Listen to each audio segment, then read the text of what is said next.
We're wargaming. The U.S. and South Korea launching major joint air drills, which North Korean state media claim are pushing the region to the brink of nuclear war. The so-called Vigilant Ace, that's what they call it, exercises involving hundreds of aircraft, including a couple of dozen American stealth jets. U.S. officials note these sorts of drills happen every year and are not in response to action by North Korea.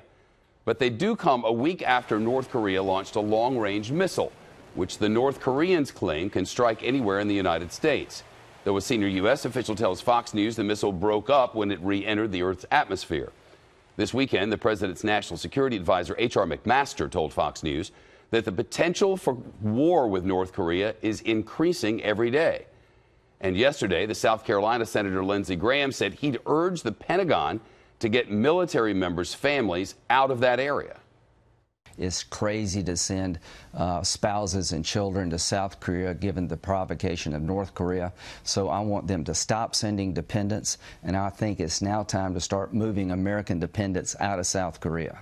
Nearly 30,000 U.S. troops are stationed in South Korea right now. Gordon Chang is here, foreign affairs journalist and author of the book Nuclear Showdown, North Korea Takes on the World. Is Senator Graham right? Should dependents be leaving South Korea? That sounds extreme. Yeah, I think it's a little bit premature. There's a lot of things that we can do to actually disarm North Korea peacefully. So, for instance, much more intensive sanctions, not only on North Korea, but especially on North Korea's backers, China, Russia, some other countries. Once you start evacuating American dependents, you spook a lot of people. Yeah. You spook the Chinese, you spook the North Koreans, you can create a situation where the dynamic just goes out of control. So this is a little bit early to talk about this. These war games, or whatever you want to call them, military exercises, I've been reporting on these at this time of year for as long as I can remember. I mean, why are they using it now? Is it just convenience?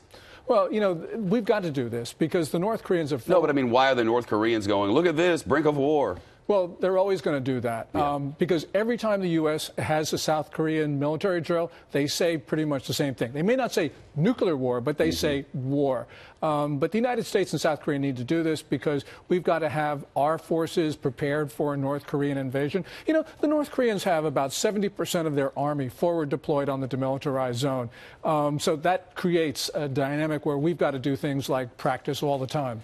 Do we have a better idea of the end game? And the reason I ask is, if the reason you want an ICBM that can carry a nuclear warhead is to be a part of the international discussion, then you're probably there. Is North Korea, in your estimation, about to ask for some sit-downs?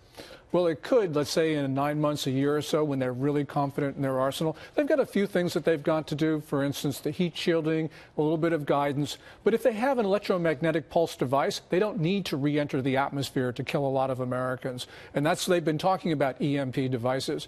I think the North Koreans, though, they want to intimidate us because they want us off the peninsula so they can then get South Korea sort of into submission so they can take it over. That's, I think, the real danger here. So what they want is not talk. What they want is to control the entire Korean peninsula. That's the ultimate end game for the Kim regime. That's been ever since 1948 when Kim Il-sung founded the North Korean regime. And that's been their consistent goal. They talk about it all the time. Kim Jong-un himself talks about, quote unquote, final victory these days. That's North Korean code for intimidating the South into submission. Now, China does not want that.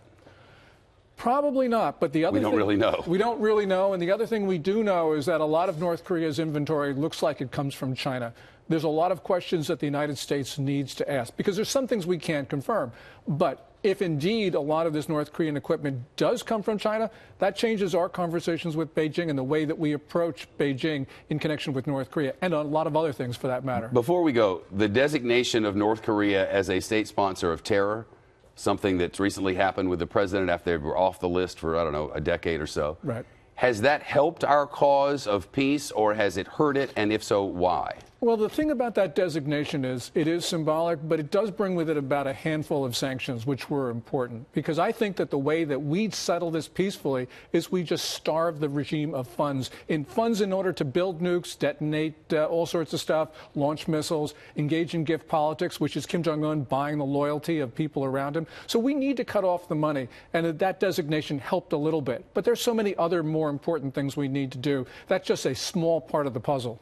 Gordon Chang, nice to see you. Thanks, Shep. Thank you.